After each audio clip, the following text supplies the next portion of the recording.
n'umunyamakuru witwa Marc Palerma, inshuti n'abanyapolitiki uzi kubaganiriza cyane, ariko hari bamwe bamunaniye. byagera inaha bakamubwira ati ku bundi Mari ati ubundi ntabwo twaganira utanyendereza gutyo, utanyenera nabi. ariko hari igihe biba bitari na ngombwa kubimubwira mu neza, ukamukanika se ukamukanika nawe ukavuga ati ariko urashaka ko ngusubize uko ushaka, niba warangije gushushanya igisubizo cyawe kubera iki wirirwa ukimbaza kandi ukizi ko ndi kumva ushaka no kunsubiriza byo utabyemera. yewe reka twumve uburyo yaganiriyemo na Muyaya Patrick, ni minisitiri w'itumanaho akaba n'umuvugizi wa guverinoma ya Repubulika Iharanira Demokarasi ya Kongo. Tunyarutse. Pays qui est compliqué. Après l'échec des négociations de Luanda le mois dernier, les combats ont repris de plus belle avec les rebelles du M23 au nord Kivu, mais aussi ces derniers jours au sud Kivu. Est-ce que ibyo ni ikibazo cyabaye kilometrike cyane, ungerera aho ngaho ko n'ubundi yamubazaga ati ese bimeze bite hariya muri Repubulika Iharanira Demokarasi ya Kongo. Ni umunyamakuru witwa Marc Palerma wa France 24. Yego, abaza Patrick Muyaya ati bihagaze bite ko imirwano yamaze kubura, ati biragaragara ko M23 yafashe umujyi wa Minova, ati kandi ni umujyi uri strategique uri hafi y'ikivu, ati bisobanura iki kuri mwebwe ko muri gucika intege, muri gutsindwa? L'armée rwandaise, parce que c'est l'armée rwandaise qui opère, c'est bien clair. Et il faut aussi parler de l'armée rwandaise parce que c'est l'armée rwandaise qui opère, c'est bien clair. Encore récemment, il y avait ces rapports du groupe d'experts des Nations Unies. Ati ntabwo twavuga ko ari mu 23 ahubwo tugomba kuvuga no ku ngabo z'u Rwanda kuko nizo bigaragara ko ziri gukora ibitendo hariya, kuko nka mu gihe gitoya gishize hari raporo n'ubundi z'impuguke zagaragaje neza yuko M23 hari ingabo zindi zibakinga ziri hagati y'ibihumbi 3 n'ibihumbi 4 qui documentait de manière claire qu'il y avait 3-4 000 hommes militaires rwandais qui opéraient et qui malheureusement ont repris depuis belle l'aventure terroriste et criminelle dans l'est de la RDC, contrairement à ce qui avait été prévu d'ailleurs, à différents engagements qui ont été pris, parce qu'au 15 décembre, dans le cadre du processus de Luanda, normalement, tout devrait être conclu. Ati rero abo ibihumbi 3 cyangwa se kugera kuri 4 birwanira hariya mu burasirazuba bwa Repubulika Iharanira Demokarasi ya Kongo, birababaje ko bongeye kubura imirwano kandi nibo bari gukora ibikorwa by'iterabwoba. Ati bitandukanye n'ibyo twari twiteze twebwe, kuko twibwiraga yuko procedure za Rwanda zatangaga gahenge, ariko ntabwo binatangaje kuko urundi ruhande rwarazirengagije. Mais l'absence du président rwandais illustre justement sa volonté de... Ati kuba perezida wa Repubulika y'u Rwanda yaranze kuza mu biganiro biratanga isura yuko yarabuze kwanga burya byafata indimi ataragaragaye mu biganiro bya Rwanda. Ati nibyo bitanga isura yuko agishyigikiye ko intambara ikomeza hariya muri Repubulika Iharanira Demokarasi ya Kongo. Continuer à piller l'Est de la RDC parce que le fondement principal de cette guerre, c'est une guerre économique, il faut mettre... Ati yagaragaje yuko agishaka ibikorwa bigamije gusahura ubutunzi bwa Kongo, kuko mugomba kubyumva yuko iyi ntambara ifite isura y'intambara y'ubukungu. La main à tout prix et garder la main à tout prix sur les ressources de la RDC. Combien de soldats rwandais? Vous avez parlé de 3-4 000 dans le rapport d'experts, mais d'après vos informations, est-ce qu'il y a plus que ça?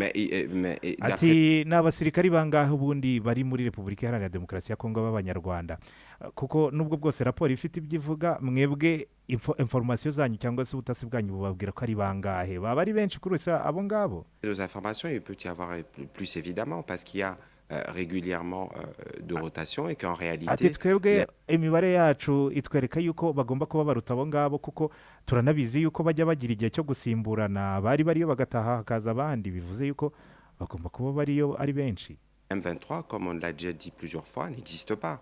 C'est un groupe de pantins qu'on met au devant lorsqu'on a suffisamment avancé. Il y a des rapports qui sont connus d'ailleurs des experts des Nations Unies qui ont eu l'occasion de l'aborder.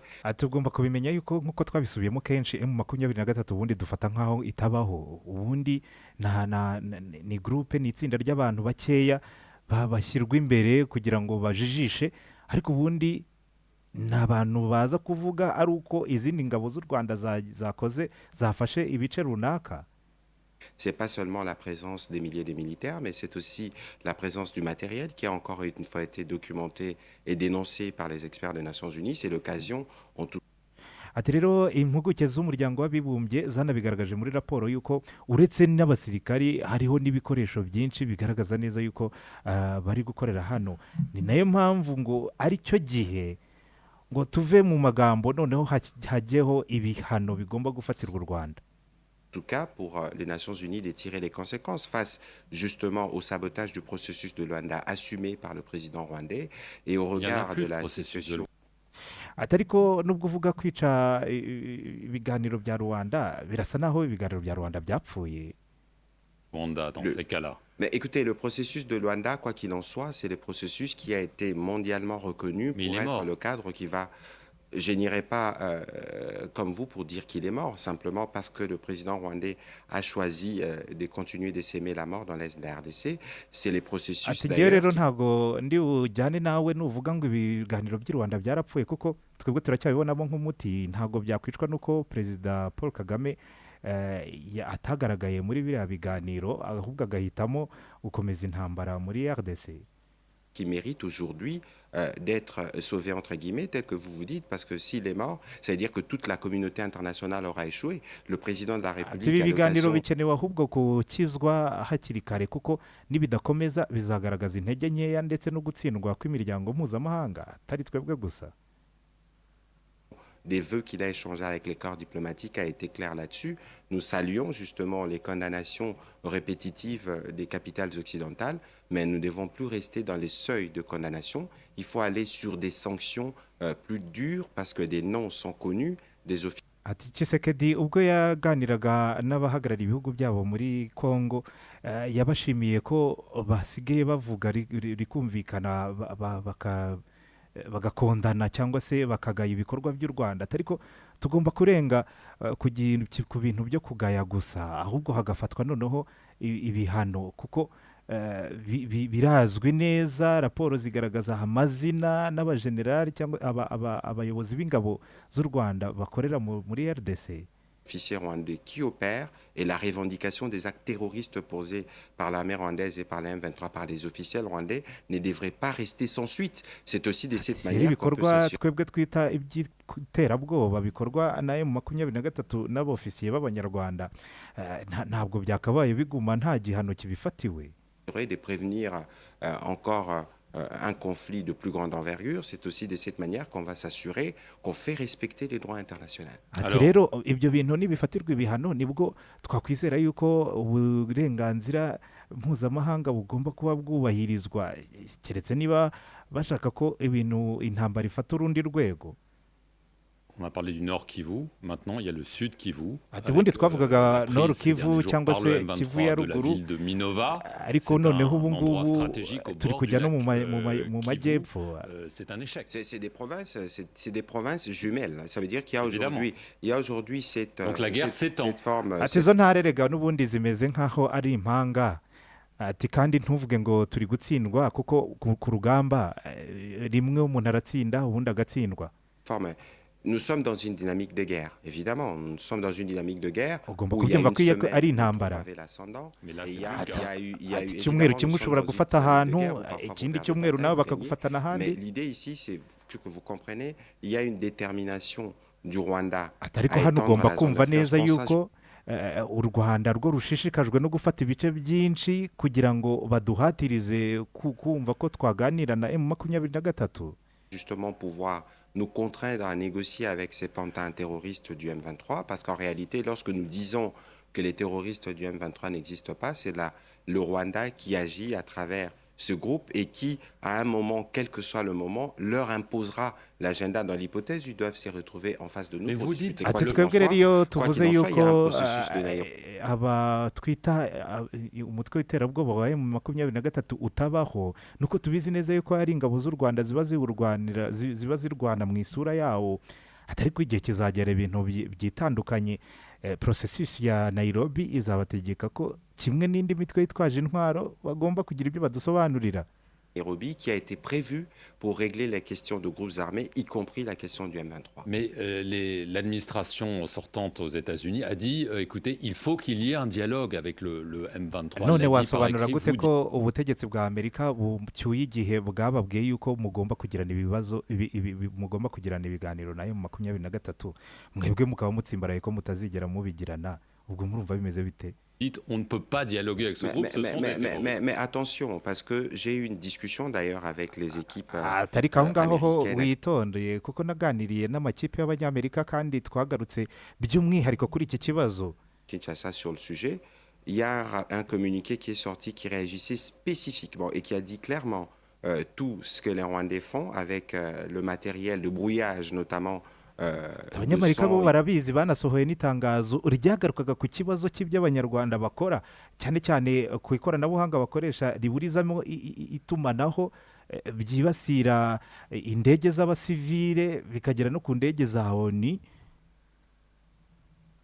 y compris des ondes pour les appareils volants qui paralysent les vols civils, les vols humanitaires de Nations yego ni indege za ONU n'ibindi Ces byose. communiqués étaient dans un contexte précis. Aujourd'hui, les États-Unis qui se sont beaucoup impliqués dans le processus de Luanda, notamment avec Madame Avril Haines, qui était le chef des renseignements militaires. Ati cyane cyane madamu Avril Haines ushinzwe ubutasi muri Leta Zunze Ubumwe za Amerika we yatubwiye ko ashyigikiye cyane procedure ya Rwanda ndetse n'iya Nairobi. Des renseignements aux États-Unis avaient soutenu le processus de Luanda et le processus de Nairobi. Parce que nous, on n'a jamais dit non à l'idée de régler la problématique de manière générale. Parce que les ariko groupes armés twebwe rega ntabwo twigeze duhakana yuko dushobora kugira ibyo twakora kugira ngo dukemure iki kibazo mu buryo bwa rusange.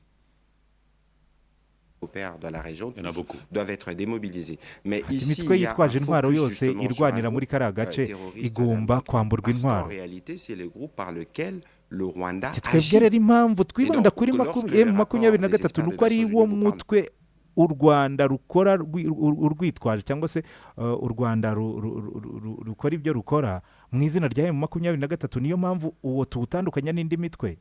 De 3 à 4 000 hommes, c'est des rapports objectifs qui sont documentés parce qu'il y a un système de surveillance de tous les mouvements dans la zone. Et donc aujourd'hui, quoi qu'il advienne, le processus de Nairobi, c'est le processus qui a été prévu pour ça. Il ne faut pas oublier qu'au 15 décembre, le médiateur angolais, le président Lorenzo, avait pris la précaution d'associer le président honoraire du Kenya, Uhuru Kenyatta, parce que c'était un impératif parallèlement à la signature de l'accord qui était prévu avec le gouvernement rwandais avec les Ati ibi biganiro rero bya Nairobi ugomba kubyumva neza yuko bigamije gukemura ibi bibazo byose kandi iki kibazo kirahari, ariko ntunibagirwe ko ku itariki ya 15 z'ukwezi kwa 12 umwaka ushize umuhuza Lorenzo wa Angola yari yashatse ko na perezida Kenyatta yaba ari mu biganiro by'i Rwanda kugira ngo ibi bibazo bijyanishwe bikemurirwe rimwe, yaba ibibazo hagati yacu n'u Rwanda ndetse n'ibibazo by'imitwe yitwaje intwaro biganirwaho mu biganiro bya Nairobi. Mon conflit, qu'il y ait des discussions avec les groupes armés pour s'assurer que les deux pans du conflit ont été pris en charge.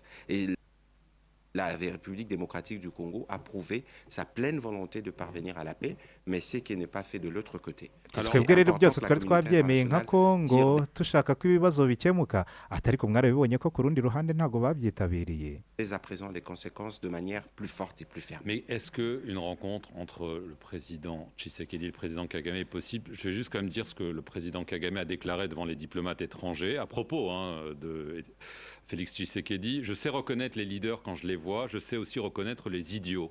Vous pouvez imaginer la combinaison des deux, le désastre que cela produit.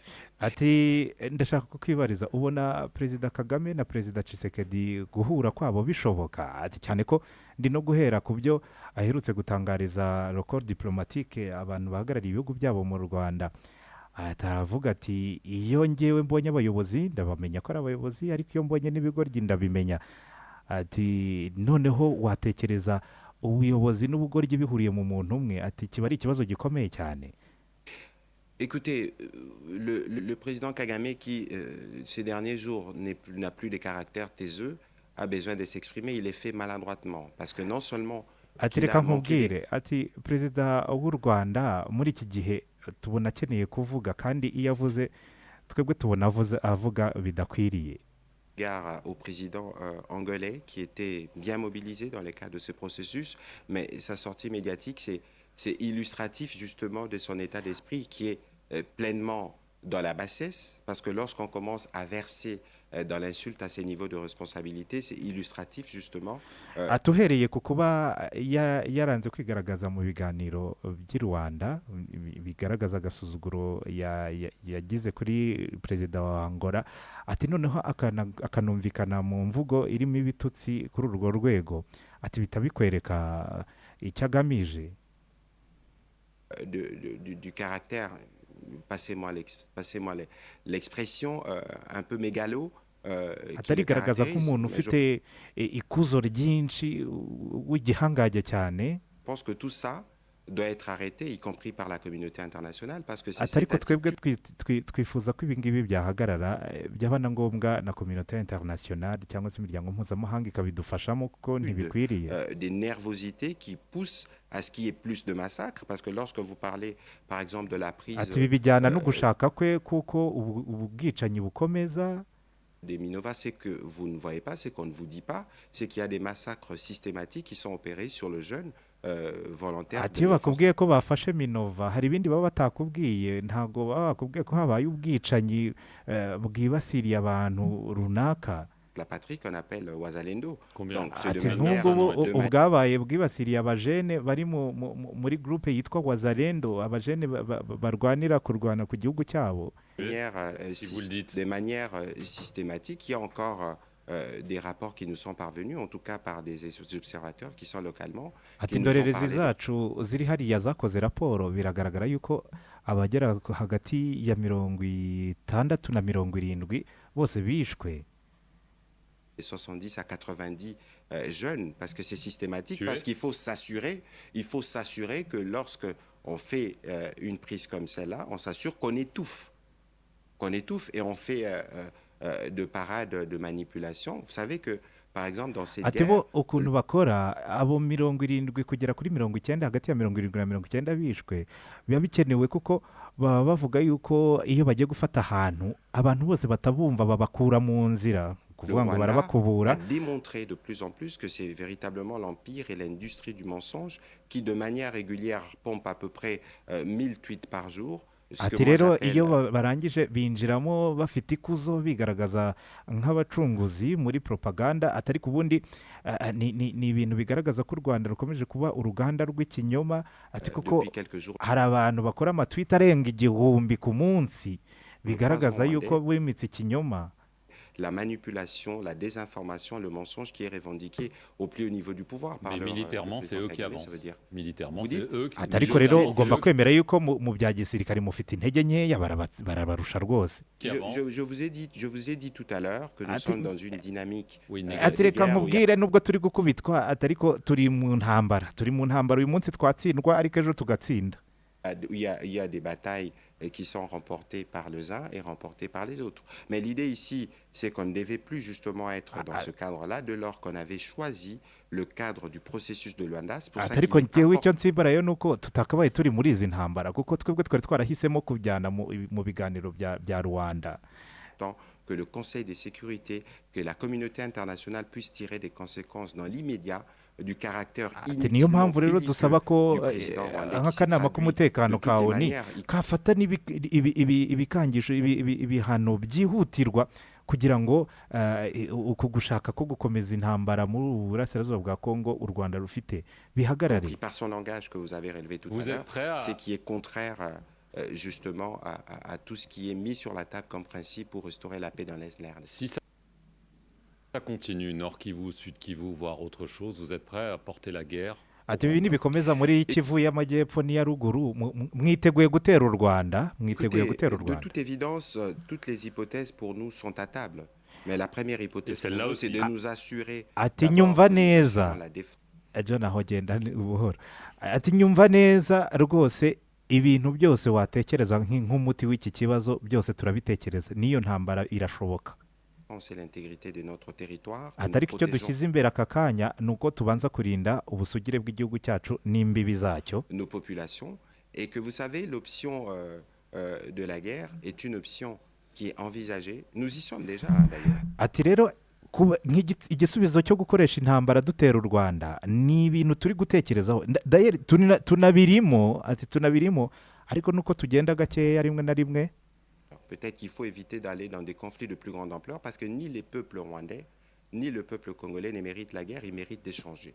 Ati ariko twebwe twizera yuko tugomba kubigendamo gakeya kuko yaba abanyarwanda yaba n'abakongomani nta n'umwe ukeneye iyo ntambara. C'est pourquoi l'attitude du président rwandais, je pense que si les peuples rwandais devaient avoir droit à la parole, je ne suis pas sûr qu'il sera encore à la tête de ce pays. Ati niyo mpamvu ntekereza yuko imyitwarire y'umukuru w'igihugu mu Rwanda iyo uza gusanga ngo u Rwanda abaturage bafite uburenganzira bwo kuvuga ibyo batekereza ntabwo yakabaye akiyoboye icyo gihugu. Rapidement parce qu'on n'a plus beaucoup de temps. Aho harahagije John.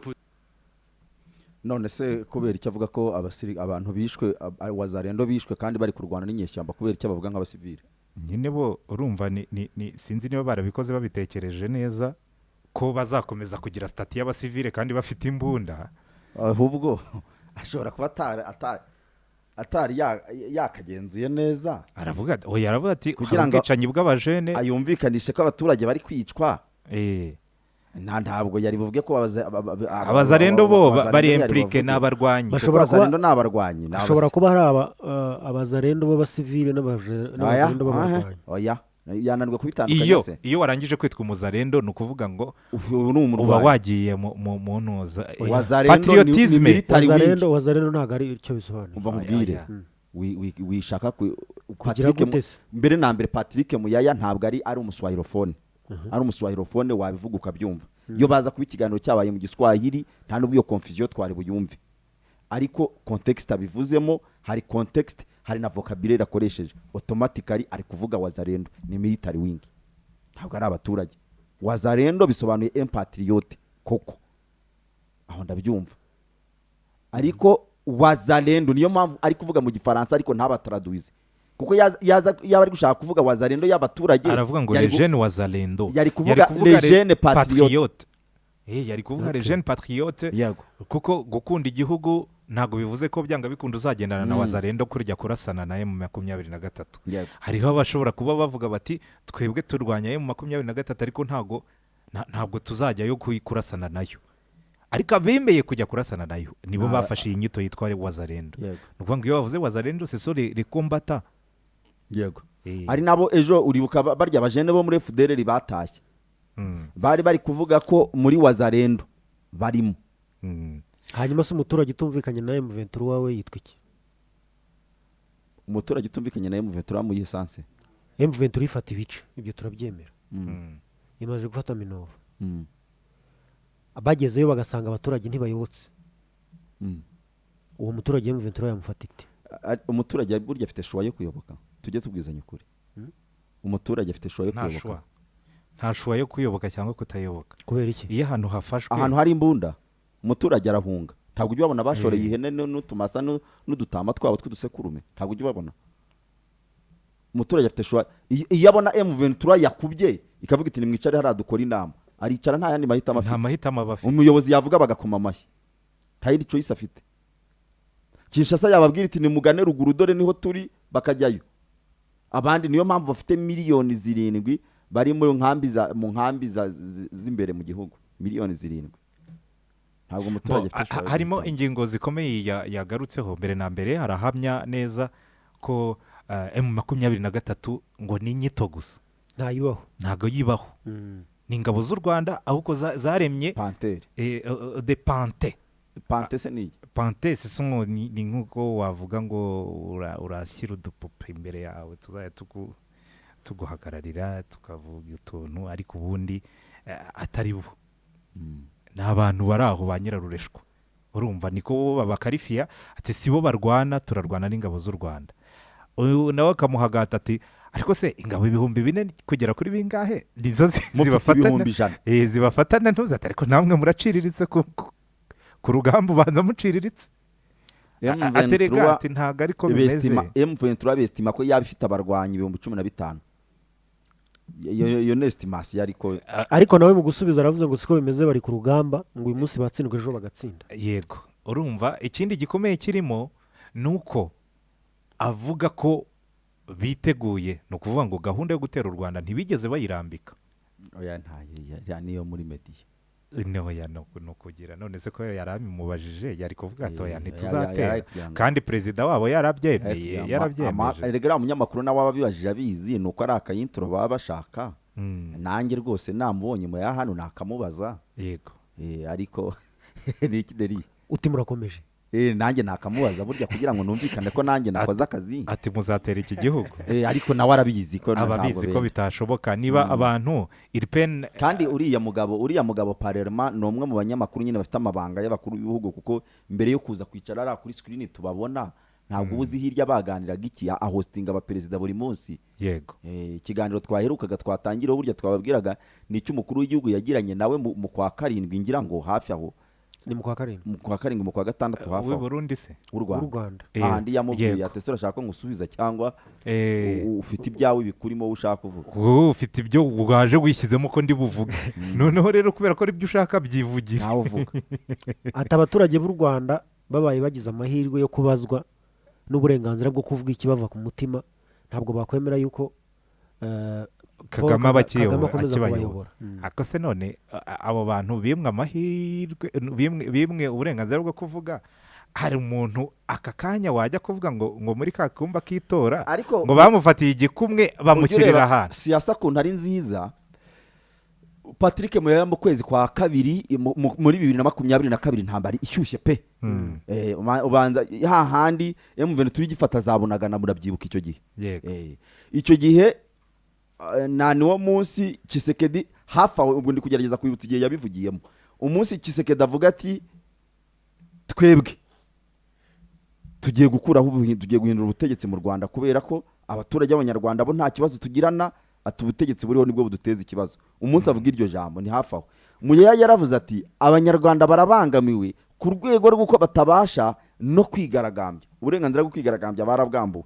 muri iyo minsi akakurikiye abantu bakibuke habaye imyigaragambyo y'abanyekongo bambagana MONUSCO hafi mu gihugu batwika imodoka zabo mu gihugu cyose nibyo byakurikiye kugenda icyakora ntiyabaye ikigenda ibyo nabyo mu byibuke icyo gihe muri Kongo ikintu bakoze imyigaragambyo muri Kongo irafunze harandi mwari mwongera kubona imyigaragambyo imeze kuriya tubira uyitegure tubira bakumve wayiteguye ubwo batangiye gupuratika kwiga amasomo batangiye kumenya ko imyiga nose buriya wagize ngo muri Mozambique bazongera gutuma abaturage babigaragambyaana reka ariko reba ntabwo Frelimo izongera gukora amakosa iyi myigaragambyo yo muri Mozambique urebye cost izasaba igihugu amamiliyari n'amamiliyari rero ntabwo wakongera kujya mu ntuza ubundi ariko numvisha avuga ko nanone bo bakabaye bagabana intambara ku Rwanda ahubwo ikibazo ni uko abaturage ba Kongo n'ab'u Rwanda bose ntawe ukwiye intambara muri bo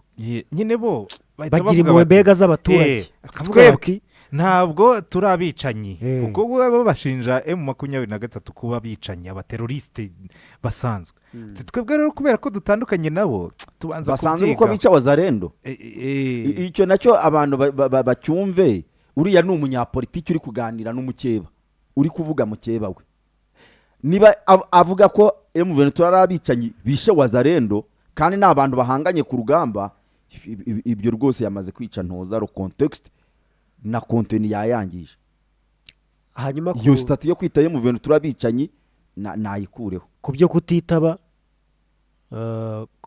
ku ruhande rw'u Rwanda umukuru w'igihugu kutitaba Perezida Paul Kagame kuba ataragiye muri bya biganiro by'i Rwanda ku itariki 15 nawe aravuga ati ibingibi ni agasuzuguro yagaragaje atari ko ntabwo yasuzuguye umuhuza gusa yasuzuguye n'abamutoye ndetse na community mpuzamahanga yego urumva ati rero niyo mpamvu kominote mpuzamahanga n'ibihugu mpuzamahanga byose byakabaye bifatira u Rwanda ibihano kandi Ati bigakorwa kandi aka kanya turabivuga mukagira ngo tuba ari ugutebya cyangwa ni ibindi ati ni ikibazo ni gute mutora umuhuza uwo muhuza agasuzugurwa mwarangiza ntimugire icyo bimukoraho ati ejo bundi perezida yavuze yuko u Rwanda rukwiye gufatirwa ibihano ati abantu bose baraceceka bagira ngo ni amakimbirane asanzwe ariko ibyo yavuze nanjye ndabishyigikira ubwo aravuga ibihano ku Rwanda perezida Tshisekedi yasabye hari inshuti yanjye y'umunyamakurukazi umusaza we yigeze kera bakiri abana yigeze kumutuka amutuka igitutsi undi ntiyakishimira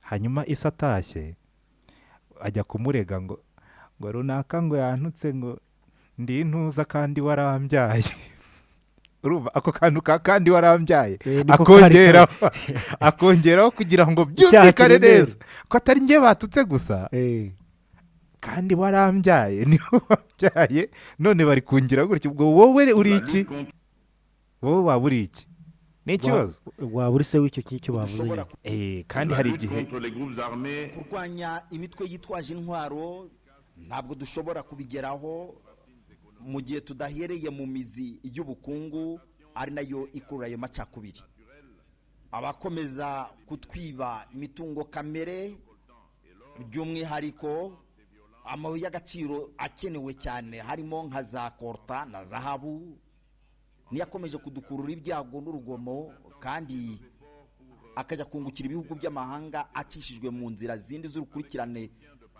kugira ngo agere muri ayo mahanga mu 2024 twashyizemo imbaraga kugira ngo tubashe gukurikirana amabuye yacu y'agaciro ahanyura no kumenya ibimenyetso by'abayiba ariko ibyo tubasha kubigeraho dufashijwe n'abafatanyabikorwa bacu bo ku rwego mpuzamahanga twabashije gusaba ko hashyirwaho uburyo bw'uko byakorwa mu mucyo kugira ngo abayakoresha n'abayashaka bayabone mu buryo bwemewe n'amategeko kandi biciye mu mucyo ibyo kandi naho ngaho Tshisekedi yavugiye ijambo ryo gusaba ibihano akomeza nyine yakomeje agaragaza inkomoko y'intambara ziri hariya asoza ari gusaba ibihano neje ari Davos yabaye nk'ukanosha ariko ntabwo ikibihano ntiyakivuze ariko yavuze ko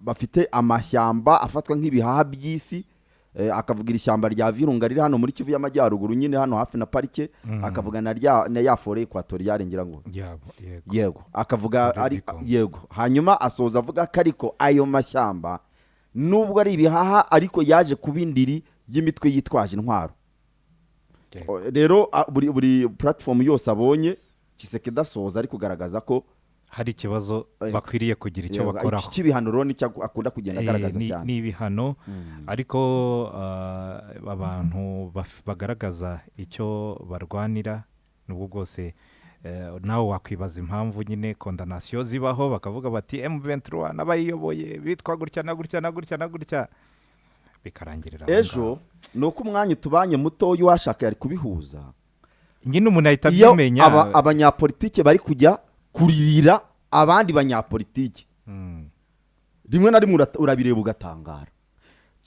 ejo ubu Zelensky iriya nama ya Davos nyine ari kuyikoresha agaragaza ukuntu Trump amutengushye abanyaburayi baramugambaniye bamushyirishijemo kuko abanyaburayi nibo bagiye kongorera Trump ko yahagarike ubufasha kugira ngo intambara ihagarare niyo marira ubu ngubu bafite yego nyamara byose byabaga areba ibyo byose bibaho ku bantu bakoreshwa finally aza gusanga baramukoresheje mu nyungu zabo atarizi none se utekereza ko none se Tshisekedi we noneho akaba aribwo atangira kurira bahirika wabonye harya wundi yitwaga nde uyu Bashar Assad oya uwo bahiritse kugira ngo bimike uyu mupante nawe ntabwo mwibuka uwo bahiritse muri Ukraine bamwita Shevchenko ni Shevchenko ntabwo mwibuka jewe reka ndamureba ko we yari pro-russe abanyamerika bagiye gushyigikira uyu uravuga ko bahiritse bajya gushyiraho Zelensky mu 2014 ibyo ngibyo nibwo byabaye ibya 2014 nibwo bahiritse yego nibwo bahiritse nibwo bakoze kudeta bamwitaga Alexandra Victor Victor Alexandre yego uriya kubera ko yari inshuti y'akadasohoka y'Uburusiya bakavuga bati uyu nguyu ibyo twamuzanaho ntiyabyumva reka tumukureho. erega na Zelensky aza mbere Uyu we y'uko mu kwiyamamaza yagaragaye nk'umuntu uzakorana n'Uburusiya. oya ibyo byo baba babimwigishije uzatangira ubwo ni uburyo bwo kwinjira. uzatangira uku ntago waza uri radikari ugenda uhinduka buhoro buhoro. icyo nari mbizaniye ni uko na Tshisekedi atari gushobora guhuza ni gute ari gusaba ibihano akavuga akagira gute bakanamutega amatwi M23 igafata ibice ikagira gute izo ntwari rwanisha n'amasasu nta na kimwe kiri muri Kongo. Kuki ibyo bintu atari kubitekerezaho? oya ni gute se utekereza ko Ejo bundi wumvise uyu mugore arabizi witwa ariko akazi ke ni ugukomeza kubivuga Uyu kuko mugore atabivuze bavuga bati kubera iki wowe wacecetse. uyu mugore witwa Morifi wari ushinzwe ububanyi na Afurika yari ari kurira ari kuvuga ko ngo bashakaga ko uyu muhanda wa Robito ugwa hano i Goma bawuzana akaba ariho bawutsura. Kuki ibyo bintu byose ananirwa kubihuza akumva ko M23 yicaye ku birombe ari ifite ijambo kurushaho. Kanigendera katwigendere nyine none twebwe uradusiga aha ngaha.